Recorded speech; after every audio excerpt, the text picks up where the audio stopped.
Okay, thank you very much for your introduction, Barry. The title of my presentation is The Application of Science-Based Support Systems within the development structures of a club in the English Premier League. The key aims of my presentations are to first of all provide you with an overview of the structure and organisation of the football club, and then move on specifically to discuss how it is we incorporate science into the design of our physical training programs, our testing and monitoring, but also our injury surveillance systems at the club. So I'll begin by providing an overview of the football club. In many ways, I'm sure that most of you don't know where Wolverhampton is or what the football club is all about. So I'll begin by giving you some information as to where Wolverhampton is and what the football club is all about in terms of its philosophy. So Wolverhampton is a town of about 300,000 inhabitants located in the West Midlands region of the UK. The town, or the city, is approximately 2-hour drive north from London and approximately an hour-and-a-half drive south from the major cities of Liverpool and Manchester. So geographical location of the city does pose some particular demands for us in terms of recruitment, because it does put us in the catchment areas of some major clubs, both in the northwest and in the London regions. The club itself was established in 1877 and was one of the co-founding members of the Football League.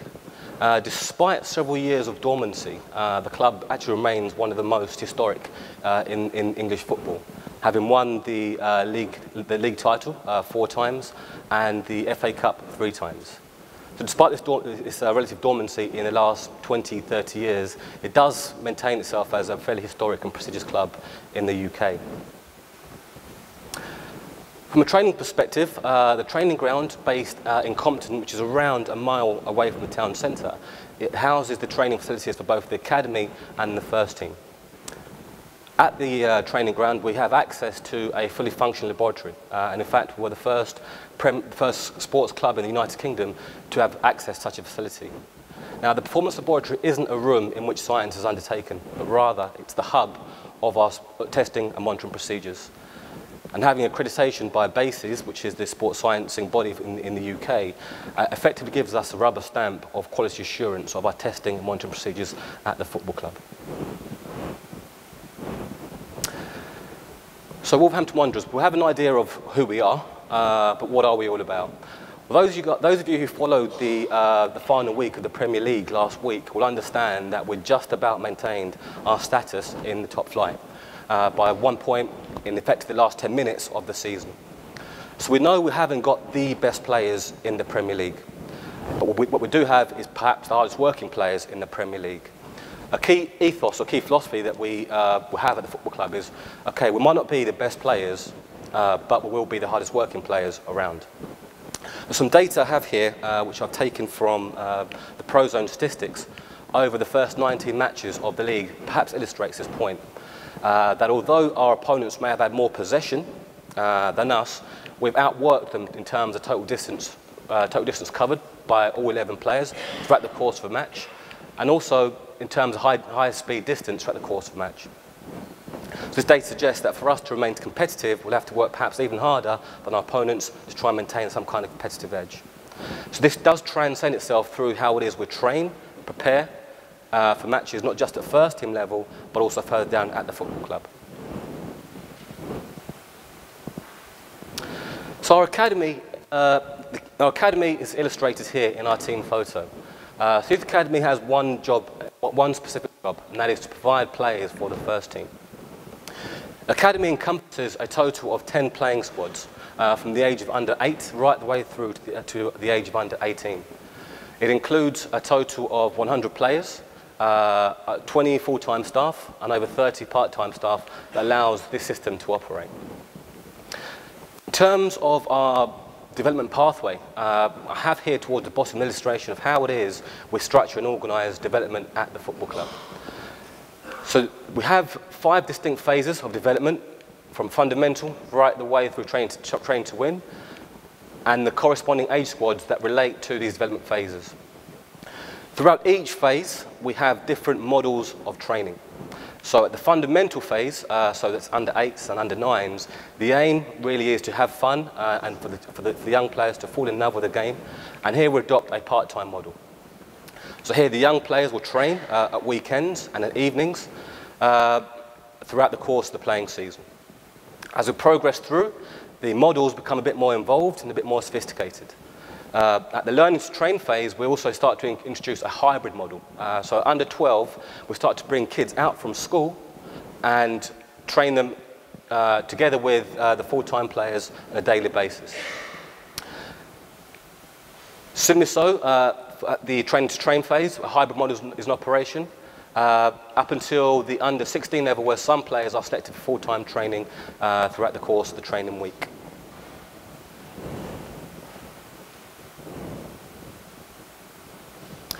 So here we have here a breakdown or an illustration of how it is that our sports and medical department is organised. Because the first thing you can see if you compare our model to that was illustrated by Barry for Liverpool is that ours is far less involved than it is at Liverpool. Our budgets aren't the same, so we have to find different ways to try and find the same problems. One of those is to have a unified sports science medical department that operates throughout the entire football club. So rather than focusing exclusively on the first team players, we pool our resources and that allows us to provide service for both the first team and the youth academy. Although our resources are pooled, some members of staff do have a particular emphasis at certain areas of the football club. So some members of staff may work predominantly with the first team, some predominantly with the academy, but overall we do have a unified collective department.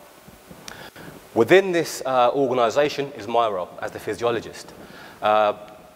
Within my role, I'm responsible for overseeing the club's testing, monitoring and scientific activity in terms of research and development, but also in coordinating the sports science provision of all emerging talent. So that's under 21s and below.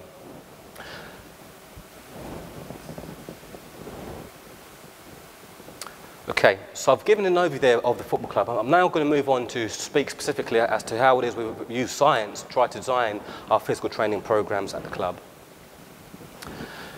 It's well documented that physical fitness football is not a single entity, but rather it's composed of several different subcomponents.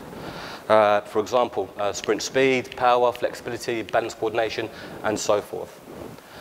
To produce first-team players, or players who are capable of playing first-team football, the process of development must work on each of these fitness aspects. For soccer players, it's important to have good to high levels of performance in each of these fitness aspects to allow them to be competitive.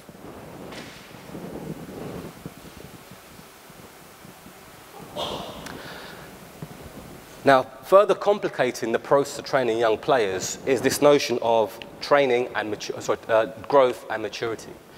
We know that these various fitness components can be trained, but perhaps at different stages of the growth cycle. So there's research suggests that there are windows of opportunity throughout the young player's growth and development when it may be more appropriate to train different aspects of fitness. For example, it might not be appropriate to try and train the anaerobic systems prior to peak height velocity in young players, as you won't get quite so much bang for your buck.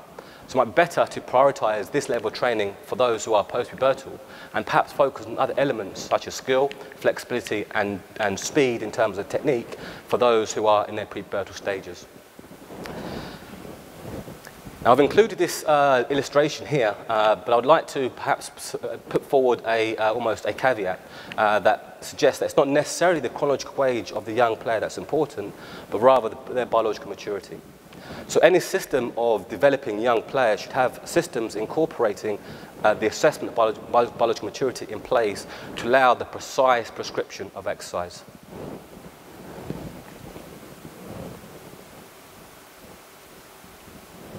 So we've tried to take on board this information, the theory, and design our curriculums of training. So we have an illustration that summarises the type of training that we undertake with different players at different levels of their maturity. So along the x-axis where we have a maturation status, and across the y-axis here we have different fitness components. So we can see, for example, that as part of our training methods, we don't prioritise any form of aerobic endurance or speed endurance training for the players in their pre-pubertal stages. I said before, research suggests we won't get much of a response from this type of training or these players at this level of their development. As the players develop and progress through our ranks, as it were, we start to incorporate some more introductory, basic, and intense forms of training as they progress through the development pathways. If I take another example, that of balance and flexibility, we can see there that during the prepubertal stages, these types of fitness aspects can be trained quite effectively even in prepubertal players. So the systems that we've designed try to incorporate this type of training into the daily training routines of all the players who are pubertal, but we increase the complexity of the activity as they progress through from prepubertal to pubertal to postpubertal.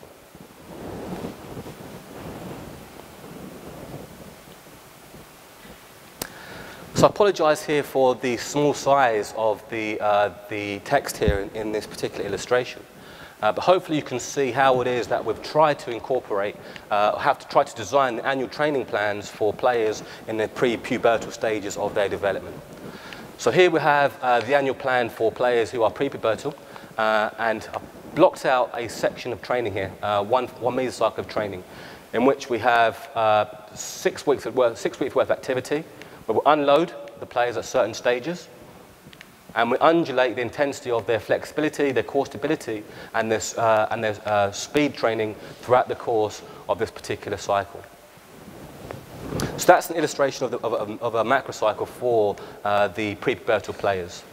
Instead, I'd like to point out here that for this group of players, their training season doesn't conform to a conventional soccer season, in that we'll have an off-season during August and a season that corresponds from August right the way through to May. Here we have a structure whereby the training year corresponds to the academic year. So the players train during the course of the year, and they have periods of unloading during their normal vacation period, so Christmas, Easter, and at regular time points throughout the cycle.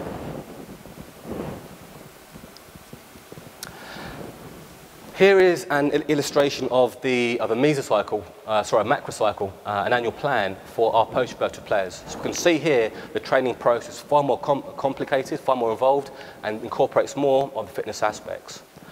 So here we can see down the left-hand side the various fitness elements, so high aerobic, high-intensity based work, speed endurance work, muscle-specific conditioning, core stability work, flexibility, and a breakdown on the type of lifting activity or S&C activity one to take with these players.